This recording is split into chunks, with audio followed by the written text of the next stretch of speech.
originally, he's always been from there. I'm originally from the same town, Hamilton, Ontario. I know, that explains some stuff now. That was part of a cultural exchange. I came here and the captain of the Maid of the Mist went to Hamilton for rehab. It's a fair trade, cultural deal. Anyway, he now has an album out. If you know what those are, I don't know what it is. But it's a spinny thing, and then, ooh, sound. But everybody's picturing the dog? No, because they're not fucking old like you, Mark. Just my internal conversation, never mind, you'll catch up with me, and then it's a frightening moment for you. His album, available on all streaming services, all of them. Try all of them and find it. It's called Hall Pass. You'll laugh yourself silly, and he's here tonight, Jerry Hall. Let's hear it.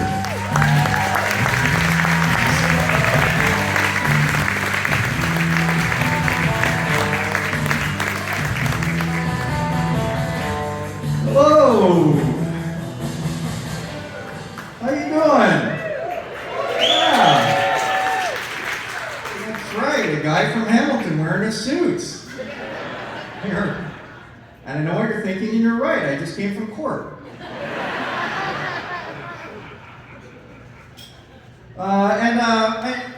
Really good intro about my album, I appreciate that. Mark did forget one thing. He forgot to introduce me also by my TV credit. Which for a comedian is important. It gives us legitimacy in your eyes. So it's a little bit cheesy, but I'm going to give you guys my TV credit, so maybe you remember me. Because I know some of you are looking at it, I think I know him. A couple of years ago, CHTV in Hamilton asked me about the weather.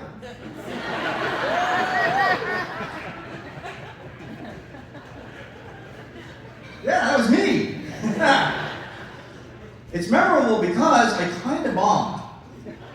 Because here's what they were doing. It was during the polar vortex, and it was like minus 40 degrees for like a month straight. And I noticed my wife's sister was being interviewed outside Jackson Square in Hamilton by CHTV, and they asked them, what do you think about the weather? And she said the same thing as everybody else. Oh, it's so cold, I hate it. I wanted to say something positive about the cold weather because I am a hardy Canadian. So I tried to get them to interview me, which meant I had to walk in front of them like 6 times. But they finally did. They interviewed me. And I had a great answer for what do you think about the cold weather. I didn't realize by that point they had changed the question. Yeah. The new question was, so what do you think about the fact this weather has been fatal to some of the city's homeless people? And I didn't hear that. So on live TV, I ended up saying, well, I think it's awesome.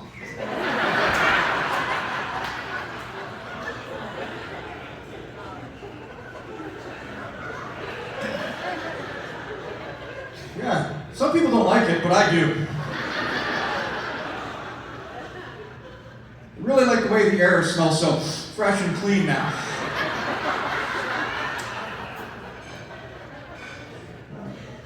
I do better in the cold weather, frankly. I don't do good in the hot weather because I have a medical condition called being fat. Yeah, like I gained a lot of weight over the last few years, and I only noticed because I went to my doctor and asked him for a body fat test, and he just looked at me and said, it's positive, what do you want? Yeah, like I want to lose weight, I want to look better, you know? Like I don't want to cheat on my wife, but I want her to think it's possible. Yeah. Like, so the point now I'm ignoring obvious red flags. Like the other day, I was looking down at the remnants of 2 Wendy's Baconators, and I was having chest pains. And I just said to myself, oh, it's stress. Like it's to the point now, if I drop money on the ground and it's not a 5 or higher, I'm not picking it up. It's because I have a terrible diet. My favorite restaurant is A&W. Well, some people like it, and I understand that, but if you eat at A&W, you have to accept how they named their food. You have to understand that at some point, A&W executives got together and said, okay, we got to name our food. What do people really want to eat? And someone else got up and said, I don't know, their family?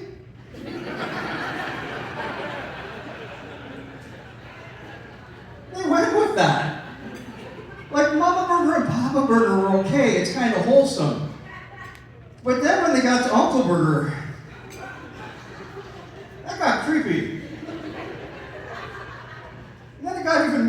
because then they introduced Little Buddy Burger. That just sounds like they're grooming him. Like, I think Teen Burger should warn Little Buddy Burger. Go get in the bag with Uncle Burger.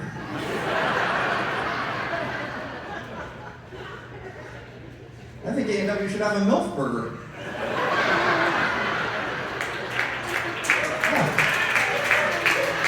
Yeah. You know, buns are still, it's still good.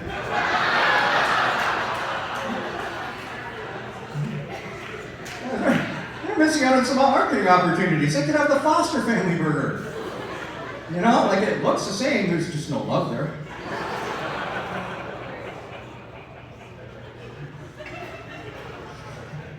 We could have the Divorce Burger, which is like normally Mama Burger, but on Wednesdays and every other weekend, it's Papa Burger.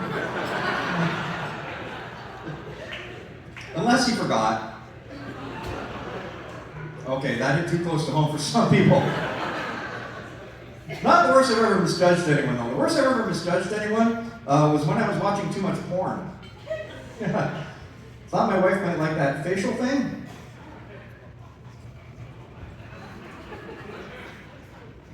She did not.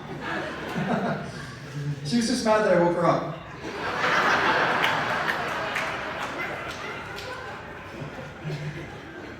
Don't fall asleep in church.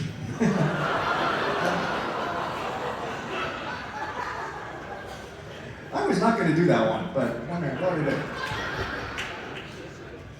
Yeah, you know, and I gotta tell you, like I watch way too much TV because I'm kind of lazy, and I gotta admit, the other day I was watching a TV show and I was getting mad at it. I was like, man, this TV show's stupid. There's no sound. There's just some ugly guy sitting there.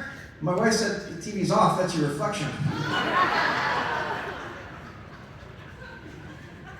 Wow, his wife's a bitch.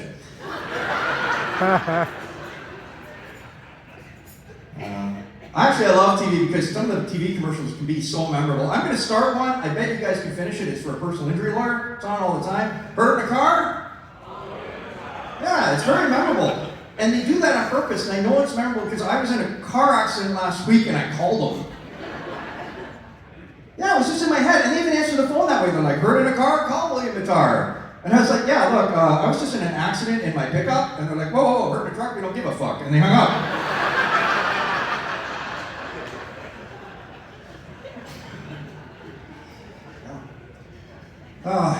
Everybody have a good, there's a big, of course, a big holiday right now that everybody likes. It's very important religiously, April Fool. Yeah. We had it yesterday, and I used to think I was a good sport about April Fool. But a couple years ago, a friend of mine played a really nasty joke on me. He gave me a fake lottery ticket for April Fool. Yes! I scratched it and thought I won $10,000. And when I was like, yeah, you got all, he started laughing. He's like, ha ha, that made you think your problems are solved, but they're not. Yeah. Luckily, I got my revenge a couple years later because we were playing baseball and he had a heart attack. So I gave him fake CPR. Made you think you were going to live, but you're not. I don't know, you get older, things happen. Like my friends, a lot of them are going through midlife crises. Like one of my friends turned 40 and then he started bragging that he was dating a girl half his age. And now he's in jail. Because it turns out he's bad at fractions. Myself, I love fractions. Matter of fact, I love fractions so much, the other day I had 1/3 of a threesome.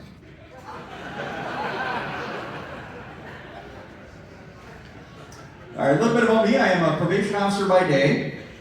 That's my real day job. And it means I deal with a lot of scumbags, you know? Guys who like beat up their wives and slap around their girlfriends. Yeah, it makes my skin crawl. Like I go home and I tell my wife, like, no matter how much we argue, no matter how much we fight, like I would never ever hit you. But I know people who will.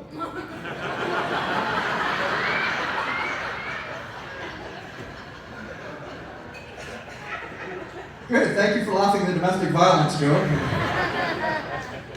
Domestic violence is a serious problem in our society. I'll give you an example. The other day, my wife caught me washing a brand new Teflon frying pan with a metal spatula. Well, yeah, where were you then? I didn't know, but apparently if you wash a brand new Teflon frying pan with a metal spatula, it'll leave like scratches and gouges in your face. Got a couple of kids now too, and they're getting older, which is great, because I hated watching the little kids' TV shows. Like, this will really date me, but the one I hated the most was the one with the little lamb puppet. You know what I'm talking about? Lamb chop. Yeah. Like, isn't that sick? Why are you naming it the food that it's going to become? You don't do that with anything else. You don't name your goldfish fish stick. You don't name your cat Goo Goo Guy Pan.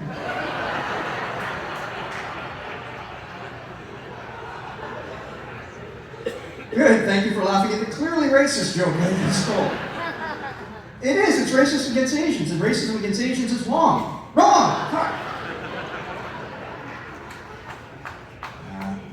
You guys are good sports. I did a joke that I one time did a show back in Niagara, this area, a bunch of years ago, back when we could still use the R word, and I'd always used it, nobody ever had a problem with it, I did it, and then in Niagara I did it, and I got booed, you know? And I understand, because from what I learned, Niagara is very sensitive to people with developmental delays. As a matter of fact, in Niagara, you guys have the world's biggest school for kids with developmental disabilities. I think you call it Brock.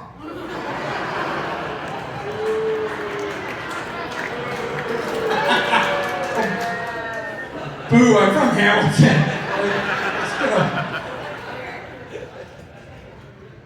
If I'd been doing a show in Hamilton, I would have been stabbed by a hooker by now.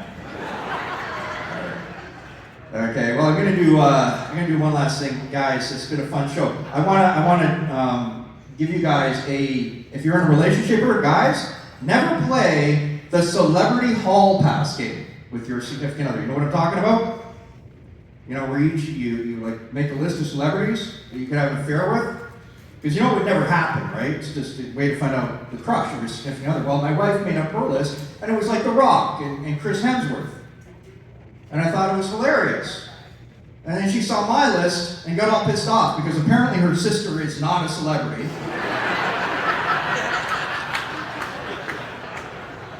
And I was like, well, I'm pretty sure I saw her on CHTV talking about the weather. Yeah, thank you very much, Gary Hall.